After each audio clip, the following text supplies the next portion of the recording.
23,531,000, and now it has it was decreased to 23,973,531,000, Mr. President. My concern is, Mr. President, is that when we debate on the floor, and at the same time when the period of amendments were tackled, Mr. President, this representation introduced a lot of amendments. Specifically, Mr. President, I wanted to go one by one, sana, Mr. President, because what we are looking at in the committee report right now that we are discussing is just the total amount of test the budget. We don't have the per program, or at least the scholarship programs and those items that this representation raised, including but not limited to the additional assessors, the AI programs, etc. Thank you, Mr. President. But Mr. President, the request of PSAC, pati yung request po ng agency, nakapasok naman ho dyan. So we just rationalize it because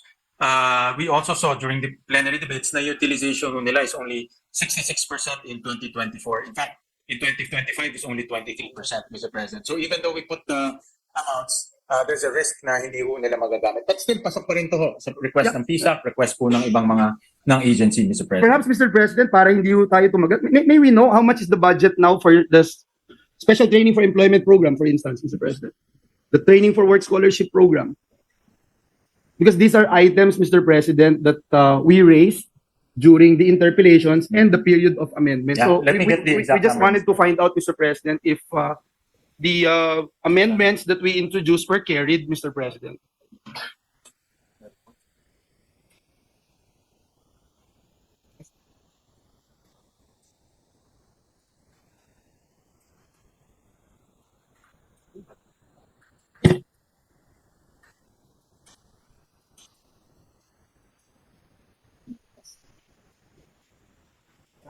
You have to give zero data.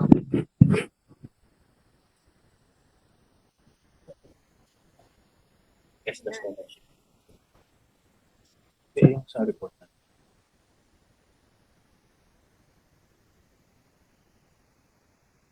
About 1.6 billion, Mr. President. That is for the special training. Yes, Mr. President. 1.6 billion. May we know if it increased or it's the same from? No, we're talking about the committee report that we discussed during the interpellations and debate, Mr. President. That's my basis now, because we're looking at the new committee report, di ba, Mr. Yeah. President?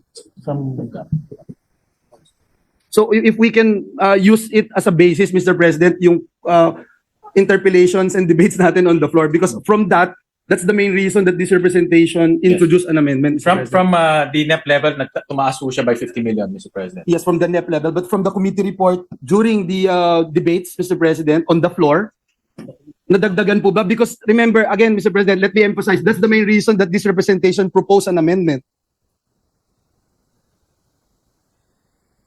Yan ang intindihan nila.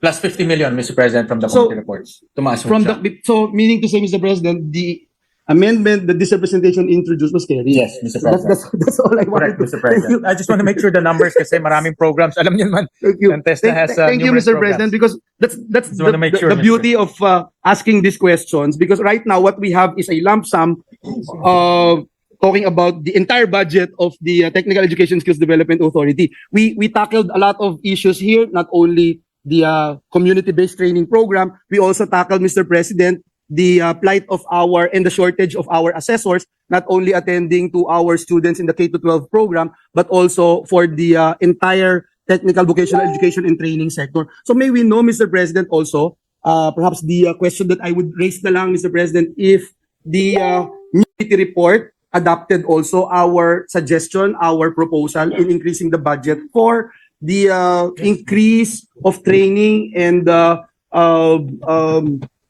empowerment and creation of additional items for our assessors, Mr. President, because I remember we were only having about 16,000 assessors attending to all Filipinos, not only nationwide but also worldwide.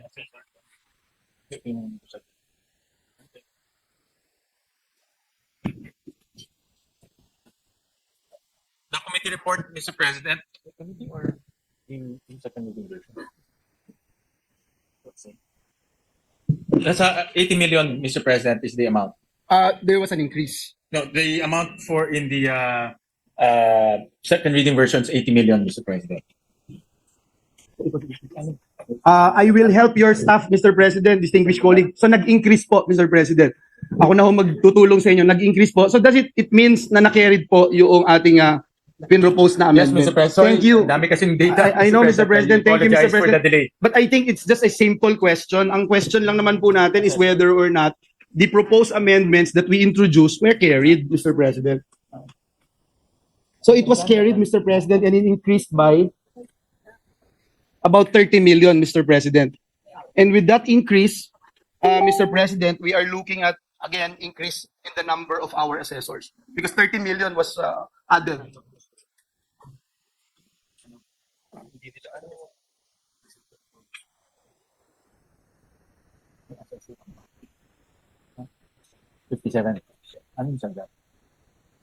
To help guide our friends from LBRMO, the committee report is 57 million. Yes, We proposed an amendment of 30 million. So right now, the chairperson stated that now it's 87 million, which means that our proposal was carried.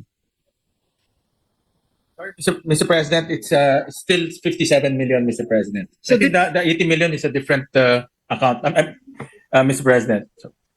So meaning to say, Mr. President, it is the same as It's the the same, committee Mr. report. So, Mr. President, the committee do not believe that we need to increase our assessors, Mr. President. Well, Mr. President, that is the NEP recommendation, Mr. President. And so we continue to adopt the NEP recommendation, Mr. President. Despite, Mr. President, during the let me just I respect the decision of the chair, but let me also put into the records that during the interpellations, the chair and the secretary of TESDA actually agreed that we need to expand the number of accredited assessors. Let me just put that into the records. Mr. President, what about the scholarship program for incumbent child development workers, Mr. President, which the chair also agreed that we need to adjust, Mr. President? May we know if it was adjusted from the Yes, Mr. President, for in the GAB, it's zero. Actually, in the NEP, it's zero. We added 226 million, Mr. President. I'm sorry, how much? 226 million, Mr. President. So it did not change again, Mr. President.